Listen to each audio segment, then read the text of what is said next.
When I fainted at my job, my folks disregarded the phone call, and my sibling shared, "Family outing minus the hassle." Several days afterward, still frail in the medical center, I noticed 74 unanswered calls and a message from my father. "We require your assistance." Respond right away. This occurred roughly 8 months back, and I'm still dealing with it, using a disposable account since folks recognize my primary one. Heads up. This is lengthy, but I assure you it's valuable to read until the conclusion. Certain elements might appear implausible, but I possess proof for all of it. I'm a 29-year-old male, a mechanical engineer at a production firm near Houston. Began there straight from Texas A&M, earning $75,000. Put in endless extra hours and weekend tasks. Advanced 3 times. And now I'm earning $165,000 plus profit distribution that contributes an additional $40,000 annually.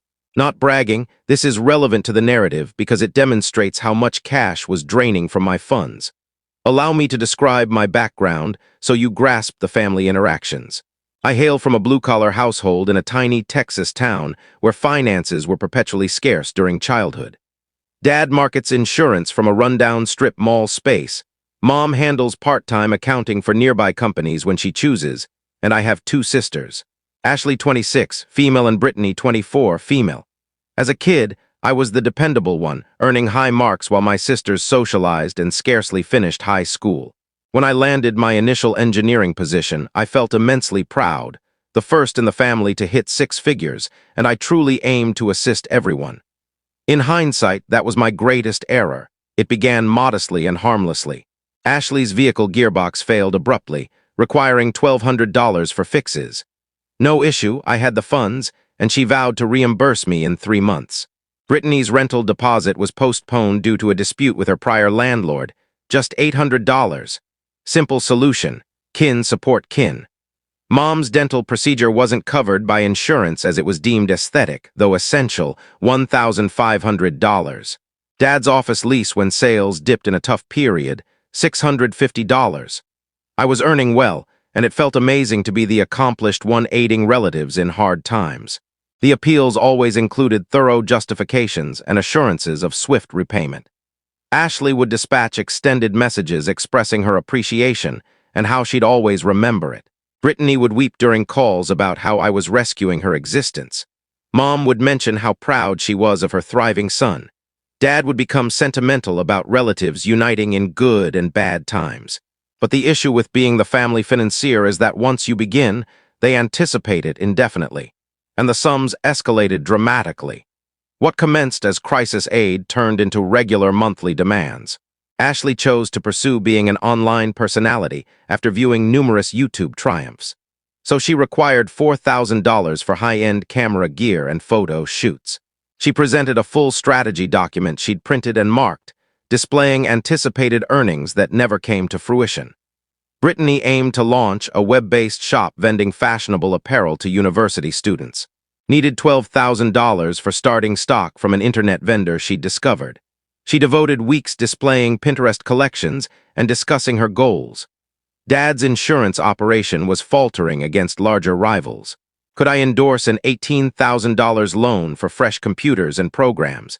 He had charts illustrating how this outlay would multiply his income in 6 months.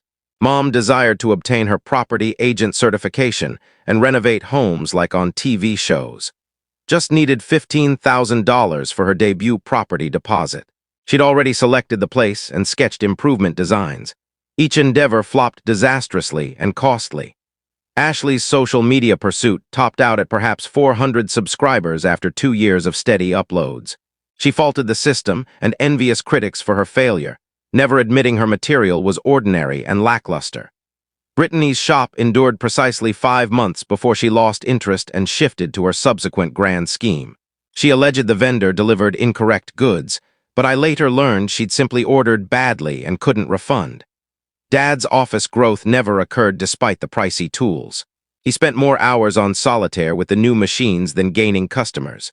The loan installments persisted, however, on time. Mom's property renovation turned into a monetary disaster with contractor troubles, permit hurdles, and budget excesses. She forfeited $8,000 beyond my original input when she hastily sold the asset. Did any repay me? Naturally not. They simply returned for additional. And foolishly, I continued agreeing because relatives prioritize each other, correct? By this year, I was hemorrhaging funds. Between outright transfers, endorsed loans, and expenses I'd inexplicably assumed, I was funding about $5,200 monthly in family costs. That's $62,400 yearly, more than many individuals' full income. Just vanished, sustaining my relatives. The pressure was steadily ruining me physically and psychologically. I was logging 65-hour weeks at my main role, then accepting freelance advisory gigs every weekend merely to match the monetary needs.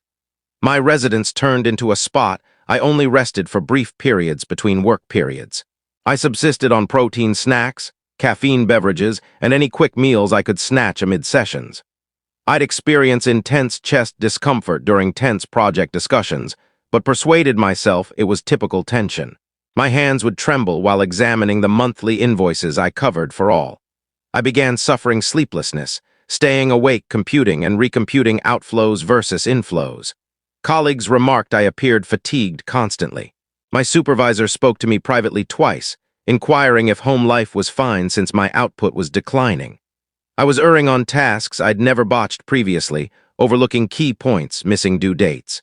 But I persisted because I needed to achieve targets and incentives to handle everyone's obligations. The paradox was my relatives observed my professional achievements and presumed I was prospering financially, unaware I was scarcely managing despite my solid pay. Then last Tuesday transpired. I was in a blueprint evaluation session, debating with the customer over a spec alteration, when I sensed an odd constriction in my chest. Assumed it was another tension incident until my sight began narrowing. Next, I'm awakening in Memorial Hermann Medical Center with more devices linked to me than our plant equipment. It emerged I'd suffered what my physician termed an acute heart incident. Not officially a heart attack, but near enough that if my colleagues hadn't summoned emergency services promptly, I might not be composing this. My doctor stated it was tension-triggered, which aligned. Blood pressure skyrocketed, borderline diabetic from relying on protein snacks and caffeine drinks, hadn't rested adequately in months. The facility personnel were outstanding, however. Nurses were skilled, my heart specialist was knowledgeable, entire staff was efficient. When they requested emergency contacts, I provided my parents' details as usual. They mentioned they'd phoned and left comprehensive voicemails, so I awaited. First day, zilch. Second day, still zilch. Third day, I'm beginning to fret thinking perhaps something befell them. Maybe Dad had a medical issue. Maybe Ashley in a mishap? That's when I browsed Instagram and discovered something that altered everything eternally. I'll always recall launching that application. My device had been vibrating with alerts, and I thought maybe someone learned of my admission and was inquiring. There was an alert. Ashley had mentioned me in a tale. My pulse quickened with optimism, believing perhaps it was a recovery wish or relatives dispatching affection and backing in a frightening period. It definitely wasn't. Imagine this. My whole kin at Topgolf, beaming widely, upscale beverages in grasp, enjoying themselves thoroughly. Ashley, donning a $300 luxury ensemble I'd likely funded unknowingly. Brittany, flaunting fresh high-end shades costing more than my daily medical deductible. Mom and Dad, appearing more serene and joyful than I'd witnessed in ages. The title that caused my blood pressure to surge and my cardiac monitor to alert. Family Enjoyment Day, occasionally you require a respite from harmful vibes, blessed to be free of hassle, kin time, embracing our finest existence. And they'd mention me in it, mention me. While I was reclining in a medical bed, linked to apparatus tracking if my heart would fail entirely. With intravenous lines in my limbs and oxygen gauging each inhalation. The timestamp indicated they'd uploaded it the prior afternoon. Day 2 of my medical stay. The precise day my physician informed me I could have perished if my heart episode had endured longer or if my colleagues hadn't responded swiftly. I began browsing their latest uploads with increasing shock and skepticism. Ashley had visited 4 pricey eateries that week, sharing detailed cuisine images likely costing $80, $100 each. Brittany had uploaded a huge purchase video displaying garments and items valued more than my monthly vehicle installment. Dad had images from a golf event with pals, seeming carefree. Mom was at a premium spa receiving treatments and skin care, uploading about self-pampering day. All this while I was solitary in a barren medical bed, pondering if they were all right since they hadn't troubled to phone once. That's when it struck me profoundly. They were aware precisely of my location. The medical center had contacted them repeatedly. They simply didn't concern themselves. I wasn't their offspring or sibling. I was their individual cash dispenser. And dispensers don't require sentimental backing. They merely need to continue providing funds. I passed that evening performing something I'd never done, truly computing how much funds I'd provided them across the years. Banking records, charge card logs, payment app transfers, cash I'd delivered and never monitored. The figure was astonishing. $143,000 over 4.5 years, more than many folks' homes in my birthplace, vanished. And what did I possess to display? A medical bed, a weakening heart, and kin who rejoiced when I was absent. But as I was analyzing figures, my device began alerting from my banking application. Someone was attempting to charge the crisis credit card I'd supplied my folks for genuine crises solely. They'd tried to bill $4,200 at a high-end meat restaurant in Dallas. I contacted my bank and asked for deal specifics. Emerged they'd been utilizing that card routinely for months. Luxury meals, buying extravaganzas, even a weekend getaway to Galveston. Total bills, $13,800 in the past 4 months. While I was essentially laboring myself into cardiac collapse to maintain them, they were relishing their peak existence on my crisis credit. That's when I resolved the choice that would transform all. Day 4 in the medical center, gazing at $13,000 in unapproved bills on my crisis card. When my device began ringing incessantly. 52 ignored calls in 3 hours, all from my father. The urgency was evident even via voicemail. The following message was typical of him. Phone now. Kin crisis occurring presently. Critical matter needs your focus. No wish for recovery, or apology for not checking on our son in the facility.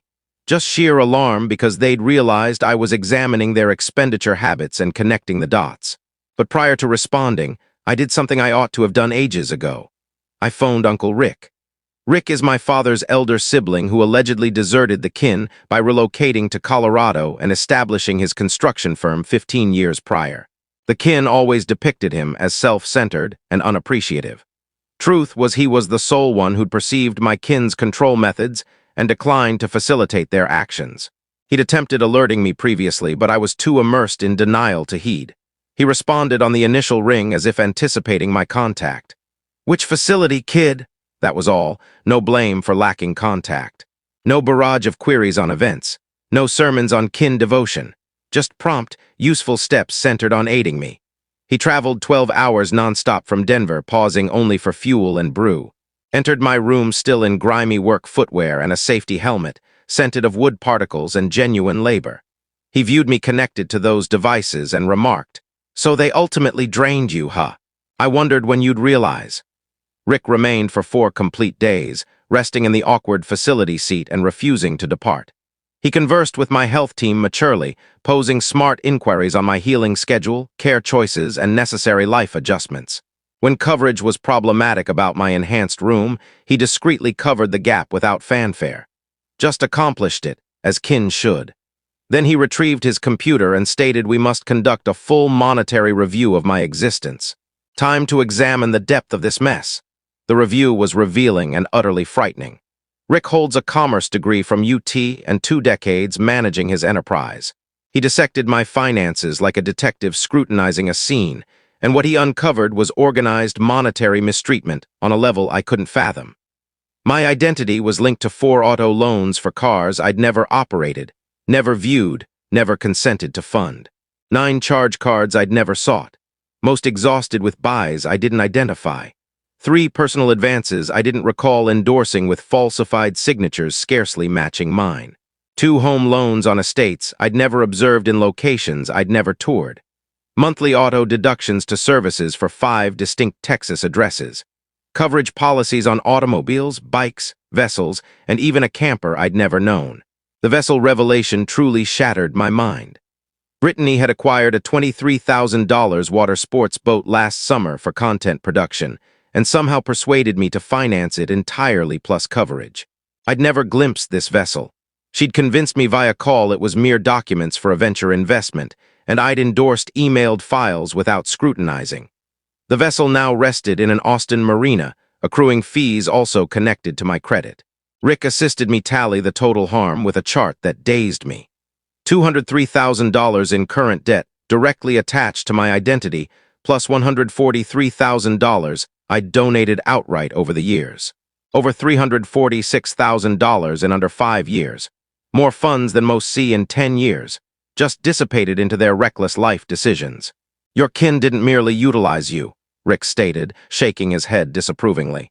They methodically extracted from you like a resource they cultivated for their gain. We initiated contacts right from my facility room. Rick had me activate fraud warnings on all, terminate auto deductions, and revoke their entry to infiltrated accounts. Best aspect: Rick had maintained thorough records each time they'd solicited funds from him over years, which he'd always rejected. Ashley had proposed him funding her digital media advisory venture. Brittany wanted him to finance an online outlet. Dad had attempted to get him to invest in office growth. Rick had preserved every message, email, and recording. He'd been assembling evidence for years, awaiting my awakening. By visiting Hour's End, we'd secured everything. Fresh bank profiles they couldn't reach, credit oversight, auto payment halts, all. That's when my device erupted. The repercussions were swift and explosive. My device became inoperable. Hundreds of calls, messages, recordings, social media notes, even professional network messages from my mom, who created an account solely to contact me. Ashley erupted first. A 53-minute recording that began with pretended tears and intensified to her yelling about how I was ruining blameless lives and demolishing futures. She literally uttered, "We devoted so much effort to you, and this is your repayment." Devoted effort. To me.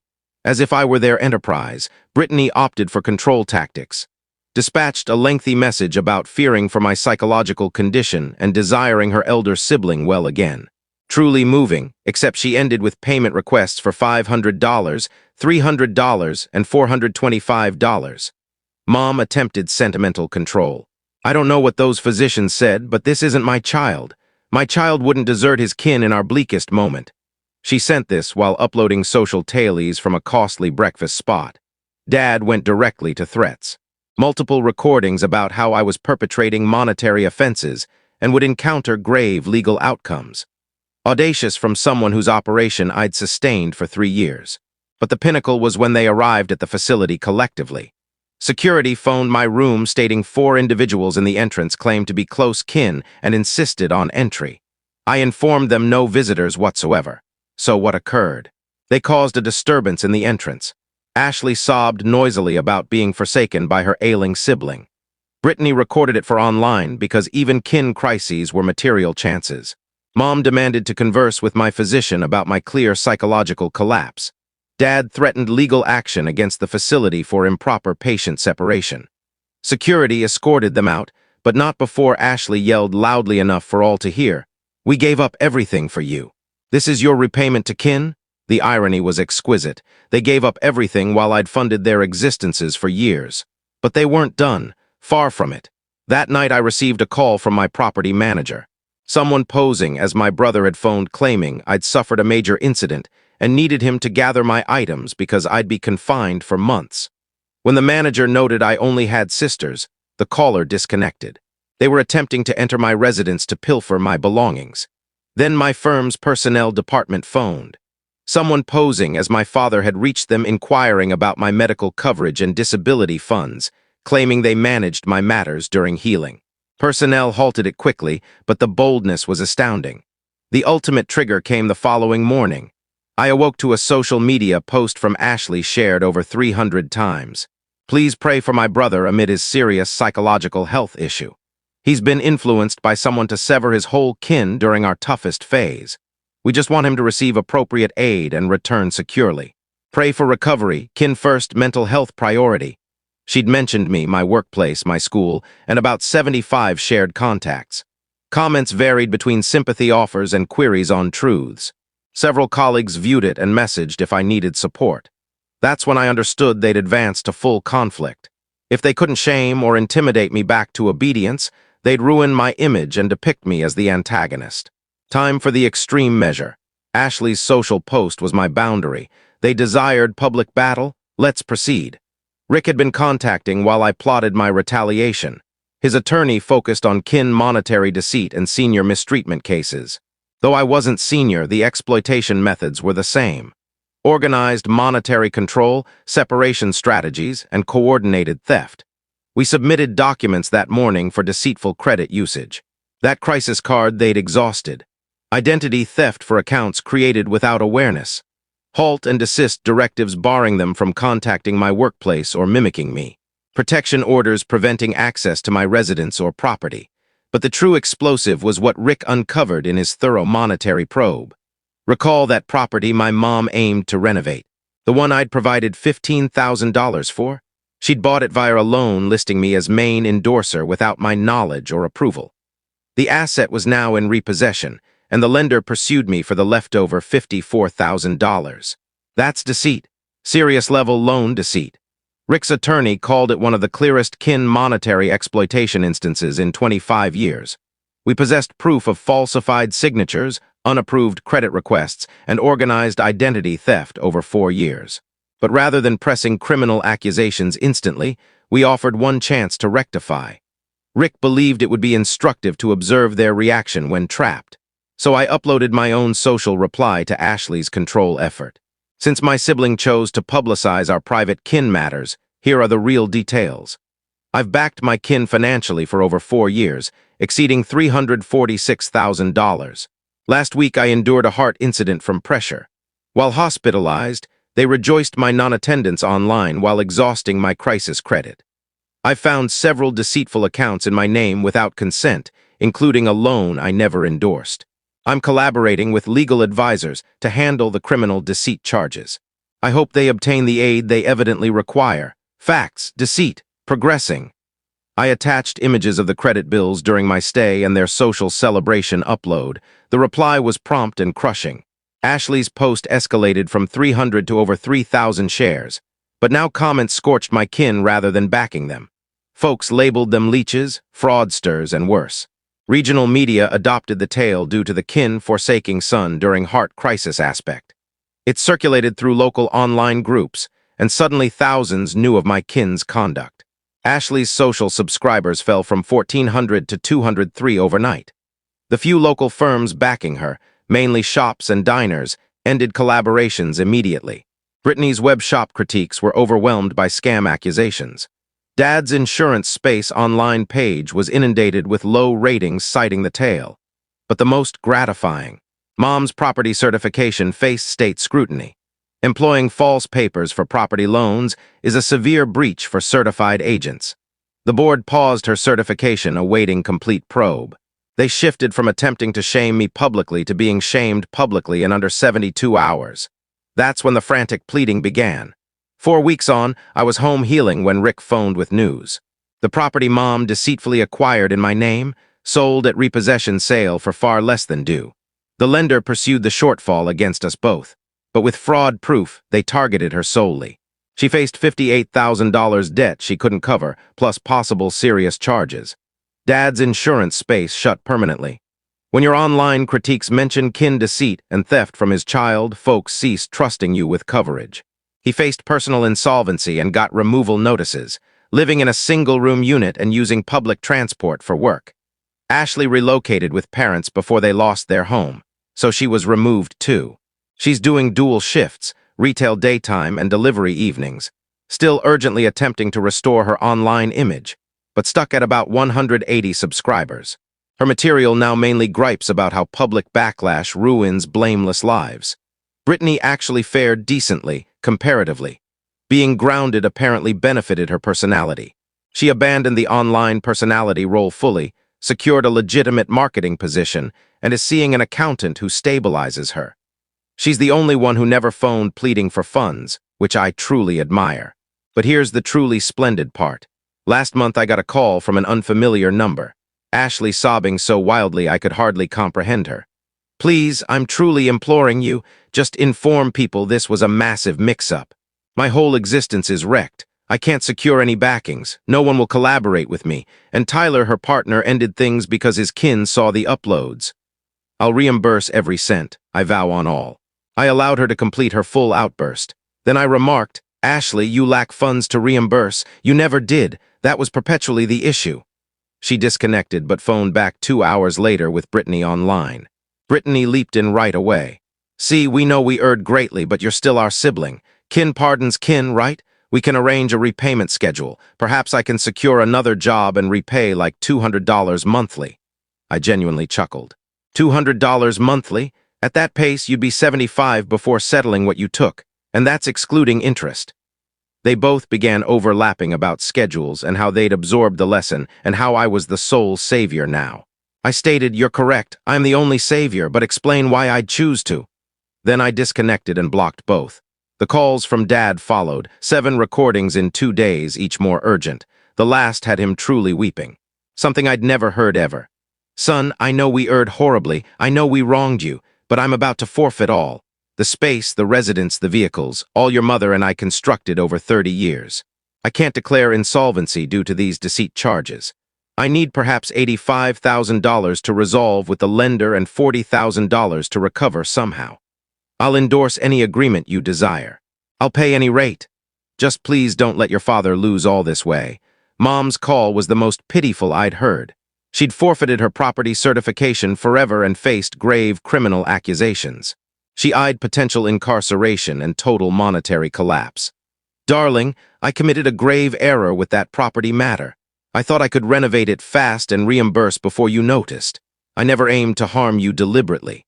I'm your mother, I bore you 9 months, nurtured you from zero, gave up my youth for you children. You can't discard that over funds problems." The deflection was astounding. I was discarding kin over funds, not them draining me methodically for years. But the call that truly intrigued was from Uncle Rick. "They've been contacting me nonstop too, nephew, pleading I reason with you. Your dad offered to transfer his vehicle title if I'd persuade you to aid. Ashley said she'd pay $1,000 for your new contact and location." He waited briefly. "What's your decision, kid?" I'd pondered this for weeks. I held full control now. I could rescue them all, everyone, with one transfer.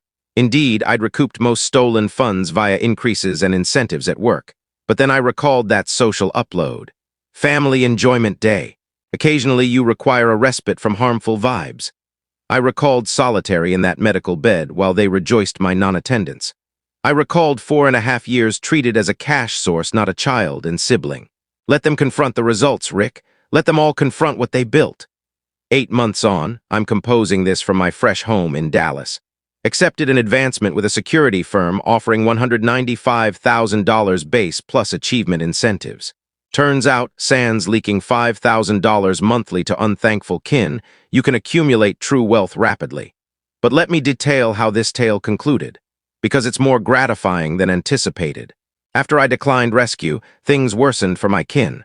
Far worse. Mom's criminal matter proceeded to court. She admitted guilt to loan deceit and got 20 months in local detention plus 6 years supervision. The $58,000 ruling became a lasting claim on future possessions. She's monetarily ruined forever. Dad's insolvency was rejected due to deceit links. He's employed at a minor coverage firm, now earning perhaps $35,000 yearly, if fortunate. Forfeited the residence, all transport, all. Residing in a one-room and using buses for work. Ashley returned to parents before home loss. So evicted too. Working double, target days, delivery nights, still trying to rebuild social, but at 180 followers. Content now mostly gripes on cancel culture ruining innocence. Brittany fared okay relatively. Humbling helped her. Dropped influencer, got marketing job, dating accountant who grounds her. Only one not begging, respect that. But here's beautiful part. Last month Dad called, somehow got new number from work. "Son, got a venture idea, know you're succeeding in Dallas, been following your progress."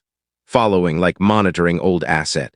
Insurance firm chance in Houston, owner retiring, sell for $150,000. Established good clients, solid rep. I run ops, need partner with top credit and capital. The nerve was stunning. After all, still extracting. "Know what you're thinking," he went on. "But this is different. Legit partnership. You own 60%, I handle ops. Rebuild family venture bigger, better." Let him pitch fully. 6 minutes on healing family, stronger together. When done, I said, "Dad, sounds intriguing. Send full plan and projections, I'll have team review." His voice excited. "Really, son, this will be amazing." "We'll show all that actually," I deceived. I cut in. "I wouldn't fund you if last chance on earth, you and Mom and Ashley."